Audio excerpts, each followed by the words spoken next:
എല്ലാവർക്കും ഞങ്ങളുടെ പുതിയ വീഡിയോയിലേക്ക് സ്വാഗതം. ഇന്ന് നമ്മളൊരു ഐസ്ക്രീമാണ് ഉണ്ടാക്കാൻ പോകുന്നത്. സാധാരണ വാനില ഐസ്ക്രീം. അതിനുവേണ്ടി ഒരു ബൗൾ എടുത്ത് അതിലേക്ക് അരക്കപ്പ് പഞ്ചസാര ഇട്ട് കൊടുക്കാം. അരക്കപ്പ് വിപ്പിംഗ് ക്രീം ഇതേപോലെ തന്നെ അരക്കപ്പ് ഒന്നുകൂടെ ഒഴിക്കണം.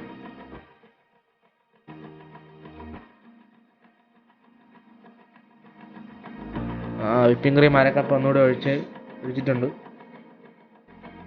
1 ടീസ്പൂൺ പിസ്ത നമ്മൾ ഫ്ലേവർ ചേർത്തിട്ടുണ്ട്. ഒരു ടീസ്പൂൺ ഇട്ടാൽ മതി. ഫ്ലേവർ ഇല്ലെങ്കിലും കുഴപ്പമൊന്നുമില്ല, നല്ല ടേസ്റ്റ് ഉണ്ടായിരിക്കും. 1 ടീസ്പൂൺ വാനില എസൻസ്.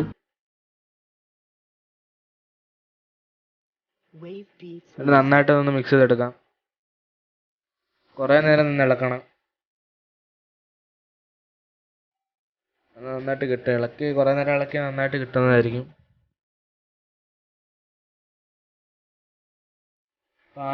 അരക്കപ്പ് പാല് നന്നായിട്ട് ഇതേപോലെ സ്ക്രീനിൽ കാണുന്ന പോലെ മിക്സ് ചെയ്തെടുക്കണം. 1.5 മണിക്കൂർ വെച്ചാൽ മതി. നന്നായിട്ട് ഐസ്ക്രീമായിട്ട് കിട്ടുന്നതായിരിക്കും. വീഡിയോ ഇഷ്ടമായ എല്ലാവരും ലൈക്ക് ചെയ്യുക, ഷെയർ ചെയ്യുക, സപ്പോർട്ട് ചെയ്യുക. ബൈ.